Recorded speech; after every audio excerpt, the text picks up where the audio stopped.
처음 신학교에 진학을 해서 교문을 들어서는데 사람들이 중고서적을 파는 사람들이 여기저기 많이 있었습니다. 신학생들은 너나 할 것 없이 모두가 책을 사 모으는 것이 로망이었습니다.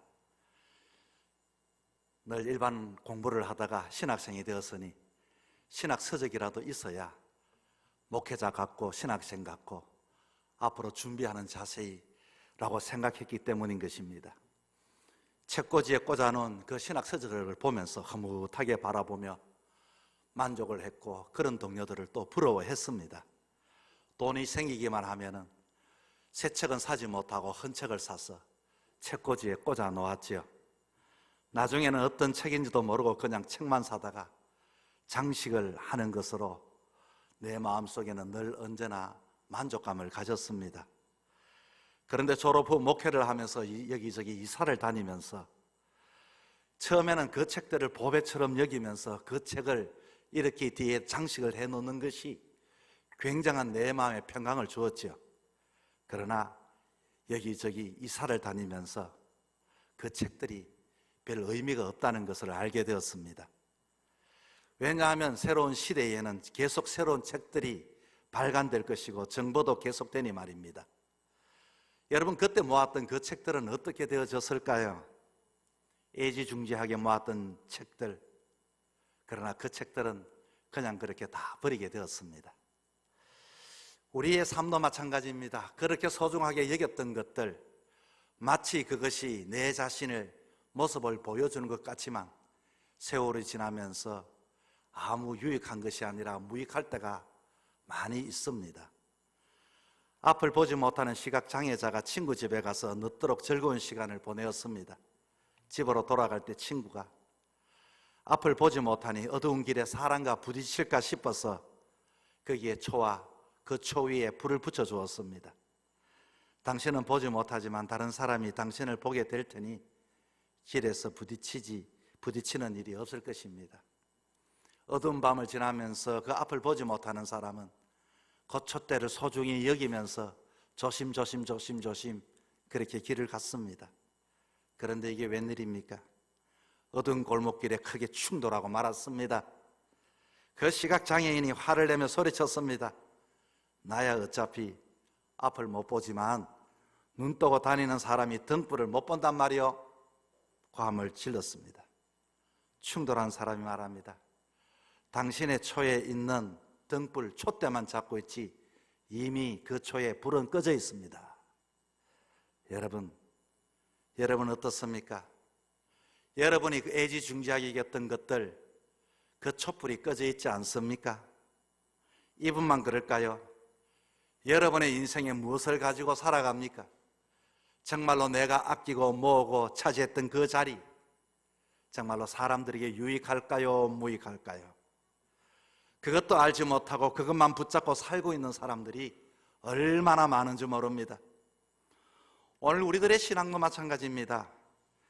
신앙의 삶을 살아가면서 공의라고 하는 것, 진리라고 하는 것, 윤리라고 하는 것, 신앙이라고 하는 것, 직분이라고 하는 것, 그것 붙잡고 있으면 나는 그럴듯한 진리를 가진 사람, 멋진 신앙의 사람. 그런데 그건 누구를 위한 것입니까? 나를 위장해 주는 것은 아닙니까?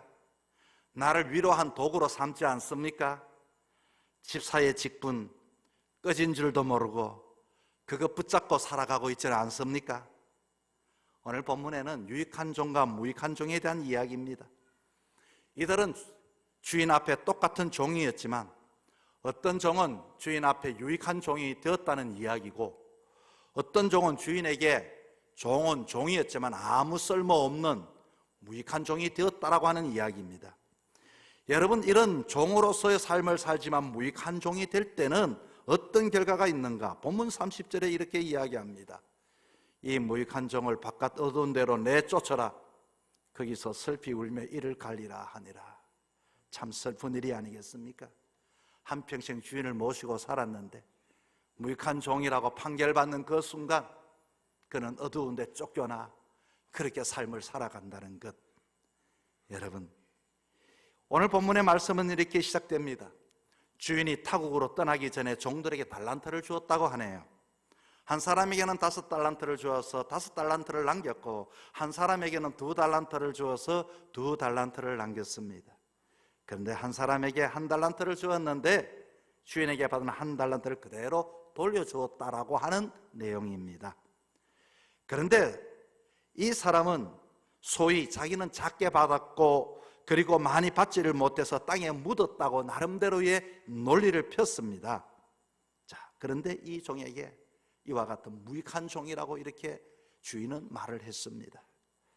우리가 세상의 삶을 살아가면서 이 무익한 종이 당했던 것처럼 때로는 내가 많이 소유하지 못했기 때문에, 때로는 내가 높은 자리에 있지 못했기 때문에 속이 상할 때가 많이 있습니다. 오늘 본문은 우리에게 과연 무엇을 이야기해 주고 있는 것일까요? 그냥 5달란트, 2달란트, 1달란트라고 하니 그 숫자에 우리는 빠져서 그것을 보게 되는데, 정말 이 본문을 통해서 우리는 무엇을 보아야 할 것인가, 어떤 교훈을 얻어야 할까요? 결론적으로 말씀드립니다. 첫 번째 보아야 할 것은 소유의 가치는 내가 어떤 자리에 있다, 내가 무엇이 되었다, 내가 가지고 있다가 중요한 것이 아니라 내가 가진 그 자리에서 나는 앞으로 어떻게 쓰임 받는가 하는 것이 중요한 것입니다. 내가 어느 대학교에 들어가는 것이 중요한 것이 아니라 그 대학을 졸업하고 어떻게 앞으로 졸업한 이후의 삶을 살아가는가 하는 것이 중요하다는 것을 가르쳐 줍니다. 두 번째는 소유의 가치는 내가 많이 가졌다, 작게 가졌다가 아니라 과연 쓰여지는 것만이 내 것이 될 수가 있고 쓰는 것만이 이와 같이 복이 있다는 것을 가르쳐 주고 있습니다. 세 번째는 인생은 내가 가진 것, 내가 소유하는 것, 내가 누린 것을 우리는 초점을 가지고 그것을 가지고 나를 평가하지만, 그것 때문에 속이 상하지만 진짜 보아야 할 것은 누가 그것을 주었느냐, 누가 건강을 주고 누가 물질을 주고 누가 이와 같은 자리에 올렸는가, 주신 그분과의 관계가 분명하라고 본문은 우리에게 이야기를 해주고 있는 것입니다. 그렇다면 어떻게 하면 우리도 이 무익한 종이 아니라 유익한 종이 될 수 있을까요? 본문을 통해서 살펴보고자 합니다. 첫째는 소유는 내가 가지고 누리는 것이 중요한 것이 아니라 그것을 통해서 내가 완성되어지고 되어짐이 중요합니다. 오늘 본문 14절에 이렇게 말합니다. 어떤 사람이 타국에 갈새 종들을 불러 자기 소유를 맡긴가 같아 소유를 맡겼다, 소유를 맡았습니다. 하나님 은혜 가운데 우리가 많은 것을 가지고 살아갑니다. 분명한 것은 내가 가진 것을 통해서 이제는 하나님을 나는 어떻게 삶을 살아야 할 것인가, 되어져야 할 것인가를 알아야 합니다. 왜 맡겼을까요? 하나님은 우리에게 자녀를 맡겼고 건강을 맡겼고 물질을 맡겼고 직분을 맡겼고 은사와 사회적 위치를 맡겼습니다. 사람들은 한평생을 내가 가진 것으로 자신을 가치 있게 여기는 것이 일반적이고 보편적이지 않습니까? 1달란트 정도 마찬가지입니다. 그러나 우리가 분명히 알아야 할 것은 1달란트든 2달란트든 5달란트든 이것을 가진 것을 가지고 내가 어떻게 앞으로 주어진 것들을 가지고 쓰여지게 되는가, 어떻게 그것을 가지고 사용할 수 있는가 하는 것입니다. 여러분, 우리는 어떻게 하면 하나님께서 우리를 사용할 수 있을까요?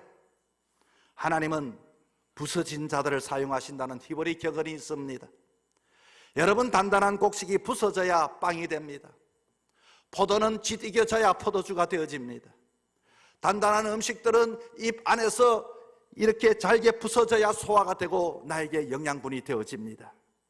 사람도 진짜 사람이 되고 하나님의 사람이 되기 위해서는 하나님의 손에 하나님의 소시기에 우리의 껍질을 벗어버려야 하는 것입니다. 옛날에 시골에는 도리깨질이라는 게 있었습니다. 타작이라고 말을 하지요. 타작을 하면 곡식들은 신음소리에 저항소리에 왜 나만 때리냐고 이렇게 들려지는 것 같습니다. 이제 좀 그만 때려주세요. 농부는 아랑곳 없이 자꾸만 도리깨질을 합니다. 타작을 합니다. 그런데 사실 알고 보면 아프라고 때립니까? 미워서 때립니까? 껍데기가 벗겨지라고 때리는 것입니다. 오늘도 수많은 사람들은 그런 열매가 되기를 원하지 자기가 벗겨지기를 원하는 사람들은 없습니다. 알곡과 죽정이를 가려내기 위하여 때리고 때립니다. 더 잘게 부서져야 합니다. 우리의 농부신 하나님도 우리에게 때로는 돌이켜질을 하십니다. 시도 때도 없이 말입니다. 왜 때립니까? 우리가 껍질을 벗으라고 때립니다. 이와 같이 껍질이 벗어지는 것만이 음식이 되고, 껍질이 부서지는 것만이 이와 같이 가루가 되는 것만이 이와 같이 그것이 굽혀져 빵이 되고 양식이 될 수 있기 때문인 것입니다. 사랑하는 성도 여러분, 여러분이 무엇이 되었습니까? 그것으로 여러분의 존재가 아닙니다. 이제는 하나님의 손에 단련되어져서 정말로 내가 되어짐에 거기에 만족하지 아니하고 더 많이 부셔져서 하나님의 손에 쓰임받아서 영양분이 되고 유익한 존재가 될 수 있기를 주의 이름으로 축복합니다. 두 번째는, 소유의 가치는 많고 적음에 있는 것이 아니라 쓰여지는 것만이 가치가 있는 것입니다. 어느 목사님이 러시아 정교회 신학대학교 총장님을 한국에 초청을 했답니다. 여러분, 러시아가 어떤 나라입니까? 기독교 문화로 가득 차 있지 않습니까? 때로는 러시아의 여행의 그림을 보면은 그 모든 그림들은 교회의 그림이고, 그리고 해당의 그림이고, 캐톨릭의 이와 같은 건물들이 있습니다.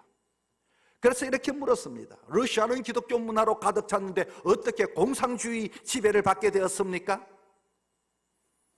유명한 붉은 강장 한가운데 교회당도 있고, 여기저기 도처에 성당들이 있고, 이삭 성전은 로마의 베드로 성당보다도 더 멋있게 잘 지어졌고 다 갖춰져 있는데, 그렇게 많은데 어떻게 이와 같이 기독교가 그곳에는 없는 듯합니까? 총장님이 말합니다. 쏘갔지요. 왜요? 노동자와 농민을 평등 사회로 만들어 준다는데, 계급이 없는 사회로 만들어 준다는데, 신분이 다 평등하다는데, 모두가 똑같다는데, 모두가 똑같은 인간 평등하다고 얼마나 좋은 이야기입니까? 그러나 정의와 진리와 신앙이 없는 평등은 얼마나 무서운 일인지 우리는 몰랐습니다. 여러분, 정의가 없는 평등은 혁명이 일어납니다. 끊임없이 혁명에 피해 혁명이 계속되어지지요. 진리가 없는 것은 폭동이 일어납니다. 신앙이 없는 평등은 자기가 신의 자리에 이와 같이 앉아서 사람들을 종처럼 부리게 되어지는 것입니다. 특별히 자기만의 계급을 가진 사람들을 위해서 모든 사람은 종이 되는 평등이었죠. 여러분, 이것은 제도를 가지고 해결할 수 있는 이야기가 아닙니다. 많은 기독교의 유산을 가지고 적게 가진 것이 아니라 가진 것을 통하여 이와 같이 쓰임받는 것만이 이것이 나의 것이 되고 유용하게 되어지는 것입니다. 5달란트, 2달란트, 1달란트. 여러분, 정말로 1달란트 받은 사람은 무엇을 생각할까요? 저도 이렇게 받았으면 정말로 왜 나한테만 1달란트만 주었을까? 이 1달란트를 가지고 마음에 불편했을 것입니다. 그런데 사실 1달란트라는 것도 환산을 해보면 3억에서 5억의 가치가 있다고 합니다. 사람이 내가 가진 것보다 다른 사람과 자꾸 비교하는데 사탄은 끊임없이 이런 비교의식을 심어주기 때문인 것입니다. 사탄은 에덴 동산에서 뱀으로 변형하여 이렇게 하나님의 사람에게 말했습니다. 정말로 하나님께서 중앙 동산에 있는 나무는 먹지 말라고 못하더냐? 다시 말하면 이와 같이 하나님께서 모든 것들을 다 정복하지 않았다고 유혹을 하고 있습니다. 여러분, 오늘 본문 15절에도 각각 재능대로 하나에게는 금 5달란트, 하나에게는 2달란트, 하나에게는 1달란트를 주고 떠났다고 합니다. 어느 교회 장로님 선거가 있었습니다. 김 집사님은 열심히 봉사해서 자기는 자기가 장로님이 될 줄 알았습니다. 그런데 생각하지 못했던 박 집사님이 장로님이 되셨어요. 선거가 끝났습니다. 그때부터 김 집사님의 얼굴은 달라졌습니다. 앞자리에 앉지도 않고 저 뒷자리 구석에 앉아서 왔는지 안 왔는지, 늘 일찍 오다가도 늘 예배 시작한 이후에 왔다가 그냥 빠져나갑니다. 그리고 원망하고 불평하고 그렇게 합니다. 어느 날 교회에서 어떤 일을 계획하게 되었습니다. 그는 그것을 보고서 이렇게 큰 소리를 말합니다. 그거 5달란트 받은 장로님들이나 하라고 하세요. 우리 집사람들은 1달란트인데 뭐 그런 걸 합니까? 여러분, 그 마음속에도 큰 것은 좋고 많은 것은 좋다는 생각이 그 마음에 있는 것 아니겠습니까? 우리에게는 중요한 것은 5달란트, 2달란트가 중요한 것이 아니라 내가 가진 것을 가지고 이와 같이 쓰임을 받고 있는가 하는 것이 중요한 것입니다. 평안북도 정주에 머슴살이 하던 한 청년이 있었습니다. 그는 눈에 총기가 있었고 동작이 빨랐고 모든 일에서 열심히 살았습니다. 그는 아침부터 마당을 썰고 난 이후에 여유가 있으면 다른 종들은 이와 같이 쉬고 있는데 그는 주인의 요강까지 깨끗이 씻어 양지 바른 곳에 엎어두었습니다. 예사머슴이 아니었죠. 부지런했죠.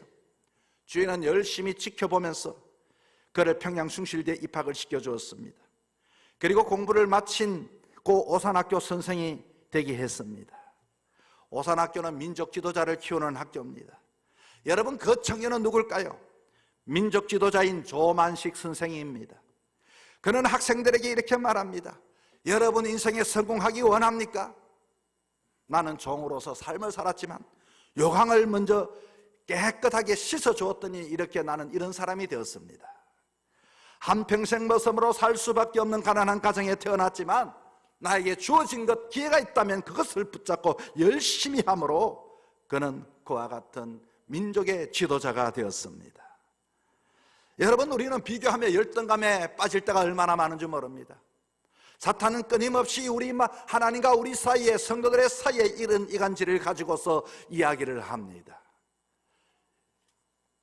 주님은 그러나 우리를 어떻게 결산할까요?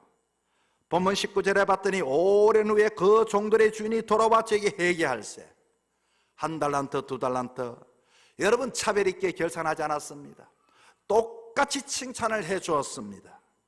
누가 많이 남겨서 더 준 게 아닙니다. 그러나 땅속에 1달란트를 파묻어 두었던 그 사람을 향하여 게으른 종아 하고 엄격히 심판을 했습니다. 여러분, 하나님께서 여러분에게 무엇을 주셨습니까? 아무리 많이 가진다 할지라도 이와 같이 내가 그것을 가지고 사용하지 않으면 다 무익할 뿐입니다. 작게 가졌다 할지라도 그것을 통하여 하나님 앞에 유익한 종으로 쓰임받는 저와 여러분 될 수 있기를 바랍니다. 세 번째는, 이 본문을 통해서 알 수 있는 것은 소유의 가치는 그 소유 물질이 아니라 그것을 주신 분을 볼 수 있는 눈을 가져야 하는 것입니다. 여러분, 아이들에게 선물을 주면 아이들은 무엇을 봅니까? 아이들은 그 선물만 집중하여 봅니다. 그 선물이 좋으면 사랑한다고 아빠에게 안기고 엄마에게 안깁니다. 그 선물이 기대치 있으면 엄마 미워, 아빠 미워라고 말을 합니다. 여러분, 아이만 그럴까요? 하나님을 믿는 사람들도 마찬가지입니다. 어떤 분이 보면 선물로 볼 때는 별 볼 일 없는 선물인데 그것을 가지고 굉장히 기뻐합니다.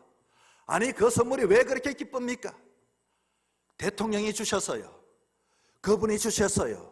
생각해 주지 못했던 분이 주셨어요. 여러분, 선물은 그것이 크고 작은 것보다도 누가 그것을 주었는가 하는 것이 더 중요한 이야기입니다. 그런데 이 사람은 1달란트를 받고 1달란트 주신 주인을 잘 몰랐기 때문에 그 1달란트만 바라보고 마음이 상했던 것입니다. 왜 사용하지 않았을까요? 그는 주인을 악하고 냉혹한 사람으로 알았습니다. 오늘 본문에 이렇게 말합니다. 그는 굳은 사람이다. 아니, 평생 주인을 모시고 사는 종이 주인을 굳은 사람이라고 모시고 살았다면 그는 불행한 종이 되어질 것입니다. 그는 그 주인을 냉혹하고 잔인한 수전노와 같은 인물로 그 밑에서 그렇게 평생을 살았다면 얼마나 불행한 인간이겠습니까? 이 사람은 바로 선물의 크기, 그것만 바라보고 진짜 주인이 어떤 분인지를 모르고 일을 했다는 것입니다. 부모와 자식 관계도 마찬가지입니다. 어떤 부모를 돈을 주지 않는다고 부모를 해쳤다고 살인했다고 하는 뉴스를 한 번씩 듣게 됩니다. 그는 부모라는 존재가 어떤 존재인지를 잊어버렸기 때문에 아니겠습니까? 그래서 말합니다. 나는 우리 부모에게 한 번도 사랑받지를 못했어요. 그런 부모의 관계를 잘 모르니 부모에게 이와 같이 많이 주면 좋은 부모요, 적게 주면 나쁜 부모라고 그는 생각을 했을 것입니다. 여러분, 영적으로도 마찬가지입니다. 우리가 선배 신앙인이 이와 같이 쓴소리를 해도 정말로 선배로서 쓴소리를 한다는 것을 우리는 귀하게 들을 수 있는 그분의 인격을 보고 신앙을 보아야 되는데, 그 이야기만 듣고 마음이 상한 자들이 얼마나 많이 있습니까? 최근에 후배 목사님이 열심히 하는 성도가 목사님에게 이런 이야기를 했다는 겁니다. 아니, 목사님 장깨 부리지 마세요. 그 말을 듣고 목사님은 너무 충격을 받았다는 겁니다. 아니, 어떻게 저렇게 나를 보고 장깨를 부리지 말라고 하는 그 설교를 듣고서 이와 같이 신앙에 사는 저 사람이 과연 무슨 생각으로 신앙을 할까? 오만 정남이가 다 떨어져 버렸다는 겁니다. 여러분, 주인에 대하여 이 종은 25절에 봤더니 두려워하여 나가서 당신의 달란트를 땅에 감추어 두었나이다. 그는 주인을 섬기면서도 주인은 아주 굳은 사람이라고 생각했는데 거기에서 무슨 이와 같이 기대를 할 수 있겠습니까? 그리고 이 악한 종의 비극은 또 어디 있습니까? 주인에 대한 불만이 있었습니다. 왜 다른 사람에게는 5달란트요 2달란트인데 나에게는 1달란트밖에 주지 않습니까? 여러분, 사실 1달란트가 적은 액수가 아니라고 했지 않습니까? 그러나 그것을 통해서 보람 있는 삶을 살아갈 수 있는데 이미 그는 섭섭한 마음을 가지고 있으니 내가 투자는 할 수 있지만 일부러 안 하겠다는 그 생각 아니겠습니까? 요즘도 3억이면 5억을 주면 뭐라도 하지 않겠습니까, 여러분? 영화 중에 꽃피는 봄이 오면이라는 영화가 있습니다. 여기 등장하는 현우라는 젊은 트럼펫 연주자가 있습니다. 그는 트럼펫 연주자로서 참 어디에 들어가려고 오디션을 가면은 떨어지고 정말로 자기는 열심히 살려고 애를 썼는데 어느 누구든지 자기를 받아주지를 않는 겁니다. 그러다가 어느 날 강원도 저 시골에 도계중학교 관현악단 지도 선생을, 임시 선생을 모집한다는 광고를 듣고서 지원을 합니다. 거기에 가보니까 낡은 창고 같은 관현악 연주실에 찢어진 악보들, 다 망가진 악기들, 그리고 이렇게 말합니다. 우리 관현악이 우승하지 못하고 잘 운영이 안 되면 해체합니다. 밴드부는 해체합니다. 그는 최선을 다해 자기 재능을 발휘하고 열심히 가르쳤습니다. 아이들이 잘 따라왔죠. 그는 거기에서 새로운 기쁨을 누리고 보람을 찾아갔습니다. 그렇게 트럼펫을 최선을 다하여 아이들을 지도하고 관현악을 만들고 어느 날 연주를 해야 하는데 그게 중요한 악기를 가진 아버지가 그 아이에게 그것을 못하게 합니다. 그 아이의 아버지는 강부입니다.